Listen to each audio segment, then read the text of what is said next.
नमस्कार साथियों। उम्मीद करते हैं सब अच्छे होंगे। पहली बार इतनी लंबे समय के अंतराल के बाद बीपीएससी या किसी स्टेट एग्जाम में इतनी सारी वैकेंसी देखने को मिल रही हैं, तो स्वाभाविक सी बात है कि आपके दिल में बेचैनी लगातार बढ़ रही होगी कि अदर स्टेट वाले बच्चे एग्जाम दे पाएंगे नहीं दे पाएंगे। एग्जाम फिल करने के लिए 28 सितंबर से एग्जाम ओपन हो रहा है, मतलब नोटिफिकेशन आपका फॉर्म ओपन हो जाएगा और 18 अक्टूबर तक आप इस फॉर्म को भर पाएंगे।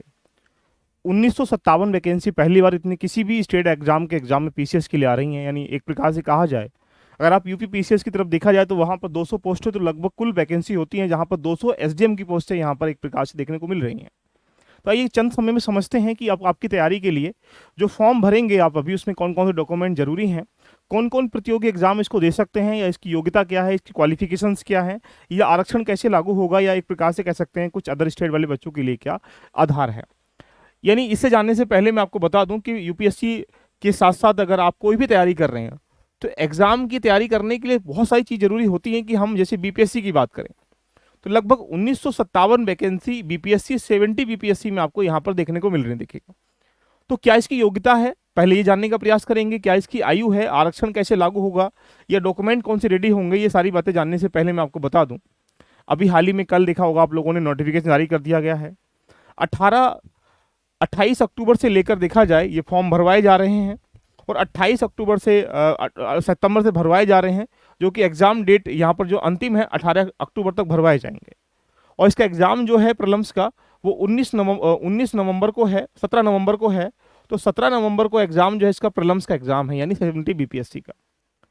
आइएगा एक सेकेंड में आपके पास चर्चा कर लेते हैं कि बीपीएससी के लिए आपके सामने ये जो डॉक्यूमेंट हैं, आप जैसे ही बीपीएससी की वेबसाइट पर जाएंगे आपको ऐसा इंटरफेस आएगा। पहले ही लिखा हुआ है यहाँ नोटिस और एक प्रकार से एडवर्टीजमेंट। जैसे ही नोटिस में जाते हैं तो यहाँ पर लिखा है 70 बीपीएससी के लिए 1957 पदों पर रिक्त प्रक्रिया की गई है, जिसमें अलग अलग आधार पर लेवल 9 लेवल 10 अलग अलग तरीके से 200 पद हैं। कहाँ कहाँ कितने कितने पद हैं उनका एक विवरण यहाँ पर इन लोगों ने नोटिस के रूप में दे रखा है, जिसकी डेट जो है यहाँ पर आप याद रखिएगा कि 28 सितंबर से लेकर 18 अक्टूबर के बीच तक है। अब बात आते हैं कि इसका जो नोटिफिकेशन अगर 1 to 1 करके हम लोग देखें तो जितनी भी वैकेंसियां हैं उन वैकेंसी के बारे में यहाँ पर मेल फीमेल हर किसी को करते हुए, आधार मानते हुए यहाँ पर डिफाइन करने का प्रयास किया गया है। तो अलग अलग डिपार्टमेंट के आधार पर अलग अलग डिपार्टमेंट देखने को हमें यहाँ पर मिल रहा है। अब चुनौती ये बन जाती कि सर यहाँ पर उम्र का तकाजा कैसे है, अटेम्प्ट कितने देने हैं, किसको कितना एज मिलेगी। मैं आपको डायरेक्टली नोटिफिकेशन से समझाने का प्रयास करता हूँ, जिससे कि आप इसको समझते हो चलें। तो सामान्य रूप से अगर क्वालिफिकेशन अगर देखी जाए तो कुछ मिलाकर देखा जाए तो यहाँ वर्ड दिखाई दे रहा होगा कि मान्यता प्राप्त विश्वविद्यालय से स्नातक या समतुल्य परीक्षा में उत्तीर्ण होना चाहिए। तो यानी कुल मिलाकर 70 बीपीएससी का फॉर्म भरने के लिए आपको किसी भी स्टेट्स के निवासी क्यों ना हो, आप यहाँ पर सिर्फ आपने ग्रेजुएशन कर रखी है। लेकिन कुछ इंपोर्टेंट पोस्ट ऐसी होती है, जैसे बाल विकास परियोजना है यहाँ पर है, देखो इसमें बताया गया कि आप मान्यता प्राप्त विद्यालय से स्नातक डिग्री के साथ वैकल्पिक विषय के साथ में जो गृह विज्ञान है, मनोविज्ञान है, समाजशास्त्र है, इससे आपको एक प्रकार से किया गया हो। तो यानी ये कुछ स्पेशल क्वालिफिकेशन हमको यहाँ पर देखने को मिलती हैं। सबसे पहले मैं आपको लेकर चलता हूँ उम्र के आधार पर, देखिएगा क्या क्या इसमें आधार रखा गया है और किस किस रूप से हमें यहाँ पर देखने को एक प्रकार से कह सकते हैं आधार रखा गया। चलिए जैसे ही हम यहाँ पर चलते हैं पहले वाले पॉइंट की तरफ, यहाँ पर ये रही उम्र सीमा। देखो अगर आप इस पॉइंट को देखें बड़े आराम से नोटिफिकेशन में, हालांकि इसको कॉपी करके मैं वहीं ले आता था, लेकिन मैं इसको यहीं बता रहा हूँ। 1/8/2024 से आपकी न्यूनतम उम्र की काउंटिंग की जाएगी, पहली बात। यानी 1 अगस्त जो कि 1/8 है, देखिएगा 1/8/2024 से आपकी उम्र को एक प्रकार से आकलन किया जाएगा।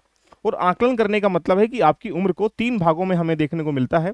एक 20 वर्ष है, 21 वर्ष है, 22 वर्ष, यानी 3 तरह की न्यूनतम उम्र यहाँ रखी गई है।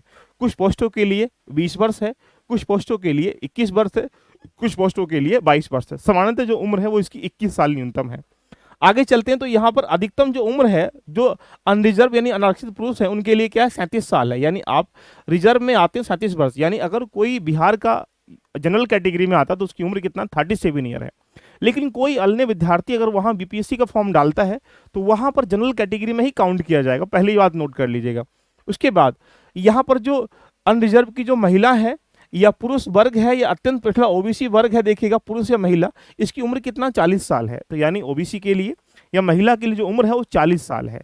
आगे चलते हैं, अनुसूचित जाति जनजाति या पुरुष एवं महिला है, उनकी उम्र कितना बोलेंगे सर, यहाँ से 42 साल है। तो आपके दिमाग में 2 से 3 पॉइंट बन पा रहे होंगे कि जनरल की जो उम्र है वो 37 साल है, ओबीसी की बोलेंगे 40 साल है, और एससी एसटी जो भी बचा हुआ पार्ट है उसकी कितना 42 साल है। ये एक प्रकार से कह सकते हैं उम्र की अधिकतम सीमा है। और न्यूनतम सीमा आपके सामने 20 वर्ष, 21 वर्ष, 22 वर्ष अकॉर्डिंग टू पोस्टों के आधार पर यहाँ डिवाइड कर रखी है। और ये काउंटिंग कब से की जाएगी, 1 अगस्त 2024 से काउंटिंग किया, यानी इससे पहले इस उम्र के दायरे में आप होने चाहिए। तो पहला पॉइंट ये क्लियर हो चुका है कि यहाँ पर जो उम्र का आधार है वो क्या है, 20, 21, 22 साल है, लेकिन अधिकतम आकार 37, 40, 42 साल के सापेक्ष में आपको देखने को मिल रहा है। अच्छा, इसके अलावा अगर आप बात करते हैं कि यहाँ पर क्या क्या डॉक्यूमेंट चाहिए, तो उसके बारे में आपको यहाँ डिफाइन करने का प्रयास करता हूँ।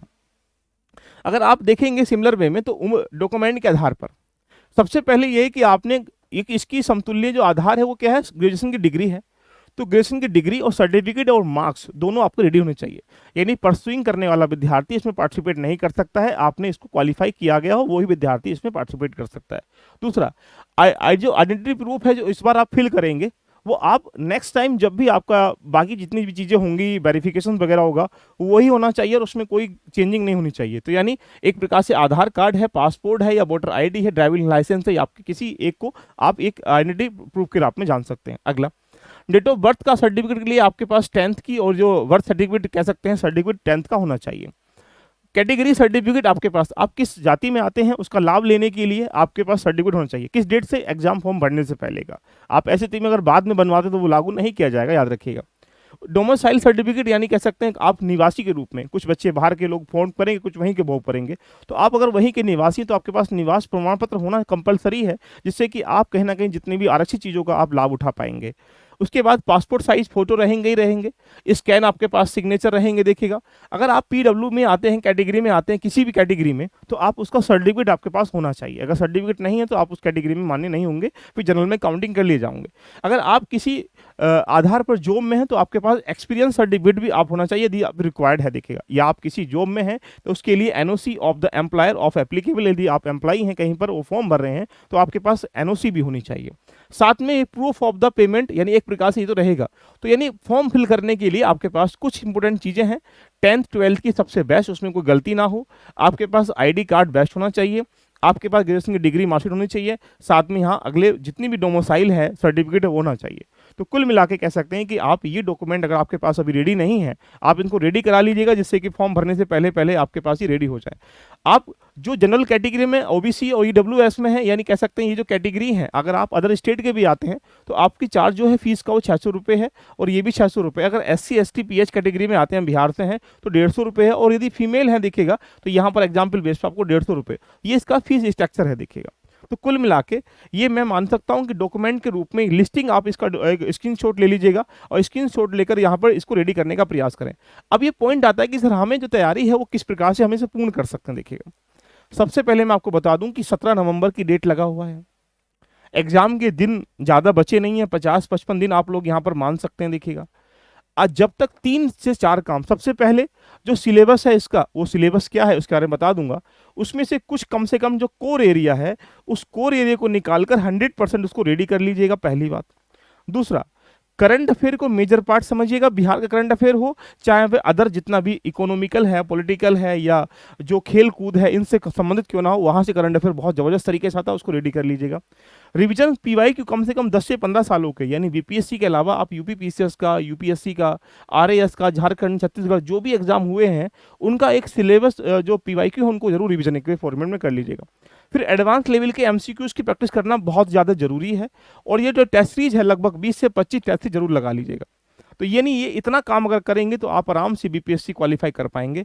अदर स्टेट के बच्चे भी यहाँ पर पार्टिसिपेट कर सकते हैं, सिर्फ वो जनरल में काउंटिंग होंगे, सेम सिनेरियो होगा लगभग। अब रही बात 1700, लगभग 1957 से लेकर जाए 1000 के आसपास जो जनरल की वैकेंसी है, यानी अदर स्टेट का भी उसमें आराम से फाइट कर सकता है। आप इस मौके को जाने मत दीजिएगा। अब रही बात हम आपके साथ इसमें क्या कर सकते हैं, देखिएगा LBIS आपके लिए हमेशा यहाँ पर आपके साथ खड़ा हुआ है। सबसे पहले यहाँ पर करंट अफेयर के लिए हम यहाँ पर आपके सामने डेली बेसिस पर 9 से लेकर 11 बजे काम कर रहे हैं, फ्री ऑफ कॉस्ट है, आप इसको यूट्यूब पे ज्वाइन करें। अभी i10T मैगजीन आने वाली है, उसको हम पूरा मैं कराऊंगा। इसके साथ यहाँ पर टॉपिक भी मैं आपको कराऊंगा, देख लीजिएगा, और साथ में यहाँ पर MCQs भी आपके कराएंगे, जिससे कि आप रेडी कर पाएंगे करंट अफेयर के बारे में। दूसरे पॉइंट की अगर बात करेंगे तो आपके पास निकल के आता है प्रैक्टिस कैसे करें। देखिएगा, तो प्रैक्टिस के लिए दो तंत्र होते हैं, एक तो पीवाई को कैसे प्रैक्टिस करें और साथ में देखा जाए यहाँ पर जो एडवांस क्वेश्चन उनकी प्रैक्टिस कैसे करें। तो आज से ही हमारा एक सेशन शाम को 8:30 बजे स्टार्ट हो रहा है, जहां पर हम सब्जेक्ट वाइज मोस्ट इंपोर्टेंट क्वेश्चनों की प्रैक्टिस करा रहे हैं। आप उसको ज्वाइन करके अपनी जर्नी को रेडी कर सकते हैं, तो ये भी सबके लिए फ्री ऑफ कॉस्ट है। तीसरी बात आती है कि सर कोर एरिया जो बचा हुआ है जिसको हमें अभी जल्दी से रेडी करना है, ये आपके साथ यहाँ पर जो टेस्ट सीरीज बची हुई है उसको जल्दी से रेडी करना है। देखिएगा, आप ये मान के चलें कि ये दोनों चीजें आपके सामने यहाँ पर, यानी कोर एरिया का मतलब है लगभग 100 घंटे की जो क्लास है इसको रिकॉर्डिंग फॉर्मेट में हम देंगे, जिससे कि अगर एक दिन में 3 से 4 क्लास आपको मिल जाएंगे तो आप जल्दी से उसको कवर भी कर पाएंगे। तो यानी कोर एरिया और टेस्ट सीरीज के लिए आपके लिए सिर्फ मात्र 4 डबल लाइन में, यानी सिर्फ कुछ सीटों के लिए 4 डबल लाइन में आपको हम यहाँ पर 15 टेस्ट दे रहे हैं, साथ में यहाँ पर कोर एरिया की क्लासेस भी दे रहे हैं। इसके लिए आपको एलबी लर्निंग एप्लीकेशन पे जाना है। ये रहा एलबी लर्निंग एप्लीकेशन, ऐसा आपको इंटरफेस दिखाई देगा। प्ले स्टोर पर जाकर इसको डाउनलोड कर लीजिएगा।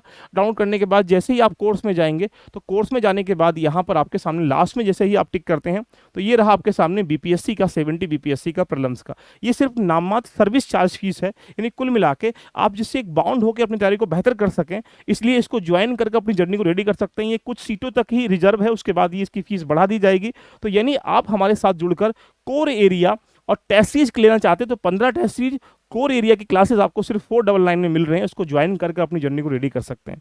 तो दोस्तों देरी किस बात की है, जाइएगा और ज्वाइन करिएगा और अपने लक्ष्य को प्राप्त करने के लिए यहाँ पर बहुमूल्य टेस्ट सीरीज के फॉलो करने का प्रयास करिएगा। बाकी आपके करंट अफेयर है, प्रैक्टिस है, ये चीज़ें आपके सामने यहाँ पर ये शाम को 8:30 बजे है, ये सुबह 9 बजे है। दोनों सेशन आपके सामने फ्री ऑफ कॉस्ट मिल रहे हैं। बाकी किसी दी गई इन्फॉर्मेशन के लिए गए यहाँ पर नंबर दिए गए हैं, आप उस पर कॉल मैसेज भी कर सकते हैं। तो आरक्षण का लाभ सिर्फ उन्हीं को मिलेगा जो वहाँ पर उसके डोमिसाइल होगा या वहाँ का निवासी होगा। आधार वही रखा गया जैसे होता है। देखिएगा, लास्ट ईयर की कट ऑफ के बारे में अगर हम लोग देखें तो यहाँ इसकी कट ऑफ अगर 2059 कट ऑफ के बारे में अगर हम लोग देखने का प्रयास करें तो 69 की रिजर्व की 91 है। तो यानी आपके पास 150 प्रश्न आएंगे।